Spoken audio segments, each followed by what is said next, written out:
Grabe. Nakakaubos yung trail. Nakakaubos ng tubig, ng lakas at ng pasensya.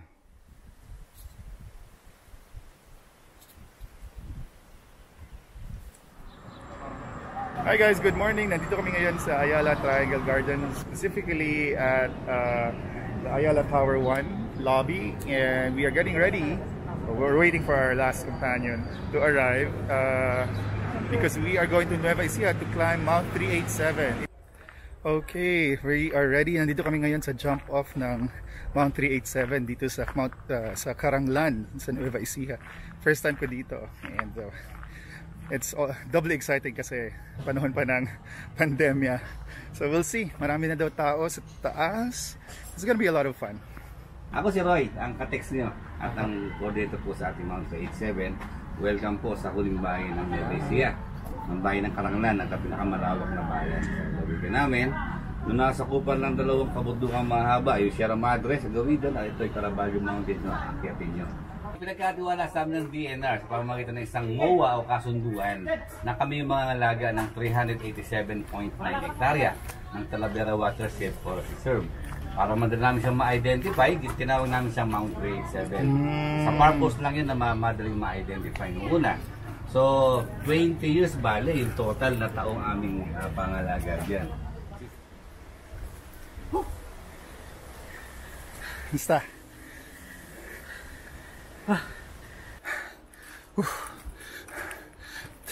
10 minutes pa lang, hingal na agad. Grabe ang lalaki ng mga dahon dito ah.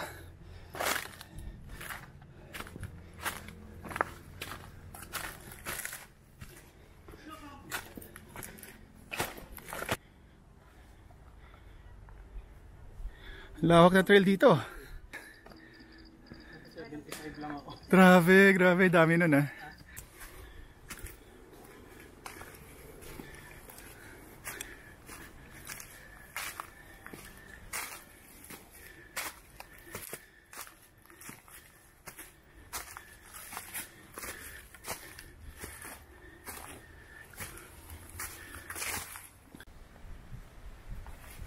May pugad po.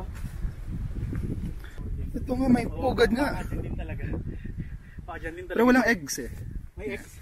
Kuya, alam niyo anong ibon nagpupugad dito? Ano tawag? Anuyaw. Anuyaw.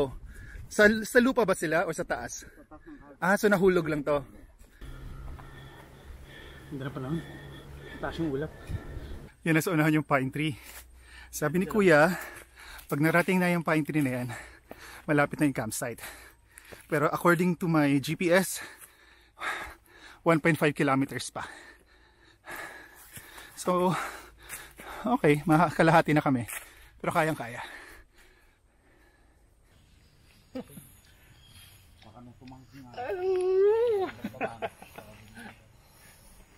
Grabe kanina, sobrang hirap na hirap ako. Iniisip ko.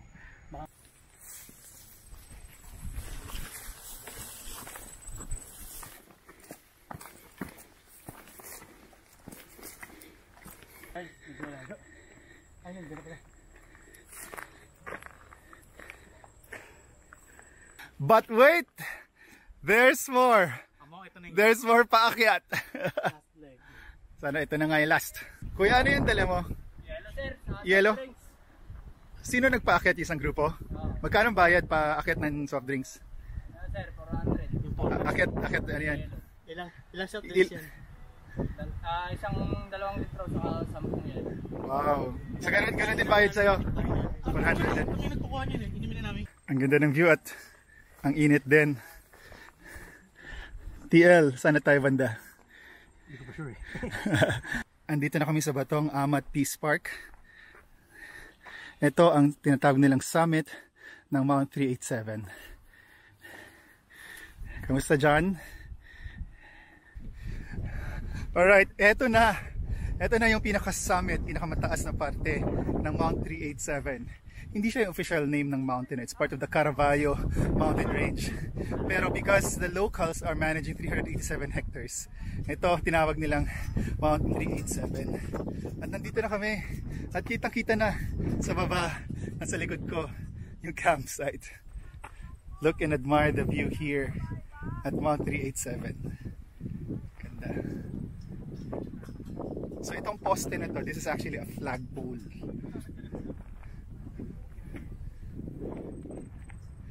So sweeping yung vistas dito. It's like 360-degree views.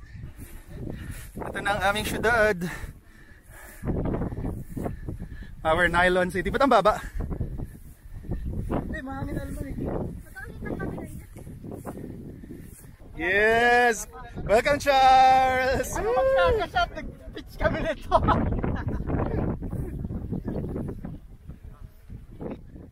So this is the campsite. It's taking shape already. We are here at 1387 and I'm just choosing a spot for my own tent.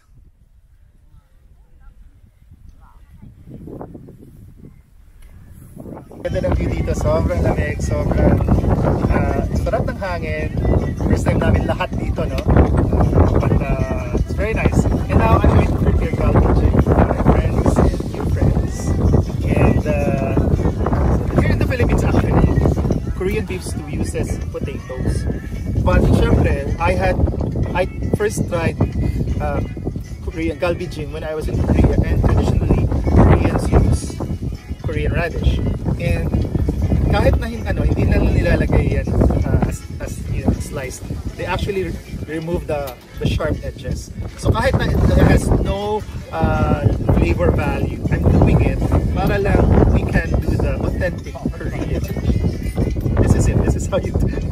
It's a lot of work pero okay lang, this is for everyone. Para kay Aubrey to, para kay DJ, para kay Resibo.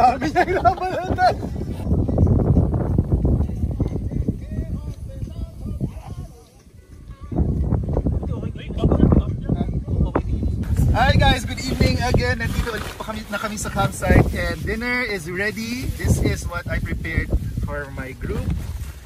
This is authentic galvijing, or ang pagkakalam natin dito sa Pilipinas, we call it Korean beef stew. But in Korea, they call this actually short rib, braised short rib.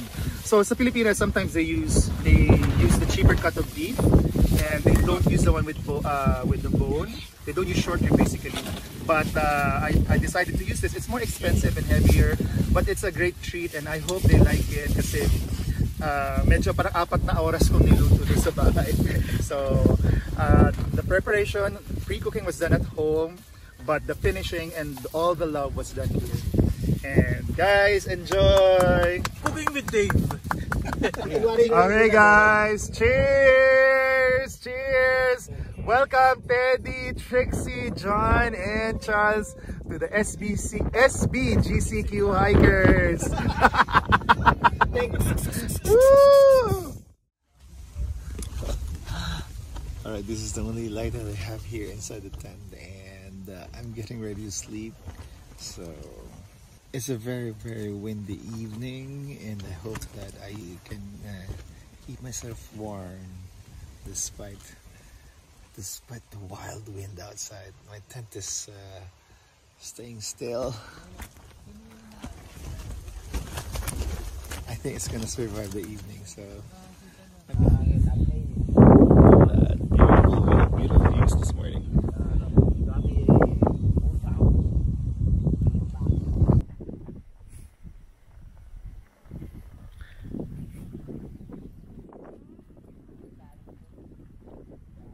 Morning! So, para sa agahan namin for breakfast, I am preparing a Filipino dish, which is adobo flakes, and a Thai dish. This is spicy egg salad. So basically, it's just boiled eggs and a nice marinade, and also a lot of vegetables. So, sana ma-enjoy ninyo. This is our breakfast here in Mount 387. Hi guys, good morning. Ito na. This is the Thai salad. You actually don't see the marinade, but meron tayong lime juice and fish sauce marinade, sugar, and also I pounded some chilies and dried shrimp. This is our breakfast. This is spicy Thai egg salad, pork adobo flakes, and jasmine rice. So we are still here at the Amat campsite, and this is the famous Lover's Tree. It's the only pine tree here at the campsite. One of the features that you'll appreciate here at Mount 387 is that may toilet. So kakagaling ko lang doon sa toilet. I use it for my morning routine, and I'm going back to the campsite. Good morning, guys! Ready to trek? Ready na? Okay, ito, lead pack namin ngayon is TJ and Toti.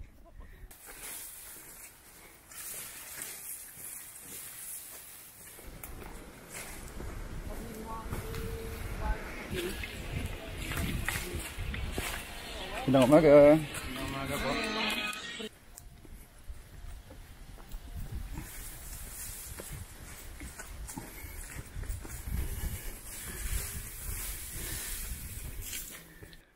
Wow, sobrang tarik pala ng traverse dito sa 387. So buti na lang hindi namin to inakyat. I mean, the traverse binababa lang, but it's so steep and kailangan humawak sa tali. This is like more than half of the trail pababa may tali because it's that steep. Imagine na lang kung putik to, no? Grabe, nakakaubos yung trail, nakakaubos ng tubig, ng lakas at ng pasensya. So I'm not even done yet, and I'm really close to giving up, and this is very unusual of me. Oh, it's quite nice.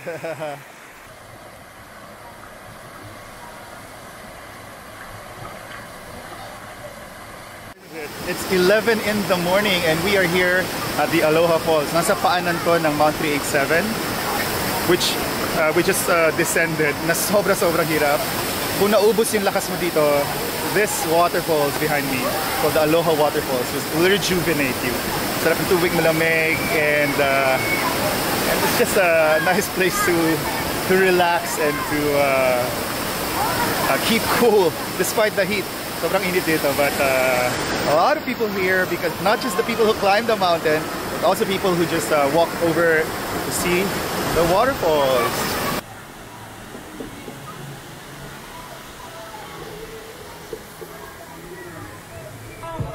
Paalam na, Aloha Falls.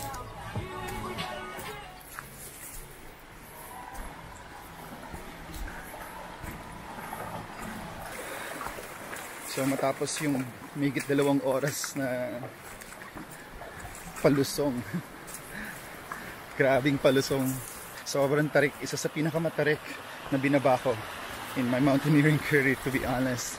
And nandito kami ngayon. Naglalakad kami sa gilid ng ilog, so flat na lang siya hanggang doon sa end ng trail, and hopefully nandun na yung susundo sa amin para ihatid sa jump off ng Mount 387. So siguro hindi ideal maglakad ng naka-cleats, no? Kaya nakapaanalan sila. Sirapoy ba? Ingat kayo, lapit na naman eh. And just like that, yung parusang pababa mula sa campsite ng Mount 387 ay tapos na. It's behind us. We have renewed energy and we are eager to wash up and celebrate. Medyo halimaw yung mga kasama ko, so hindi kami maghihintay ng sasakyan.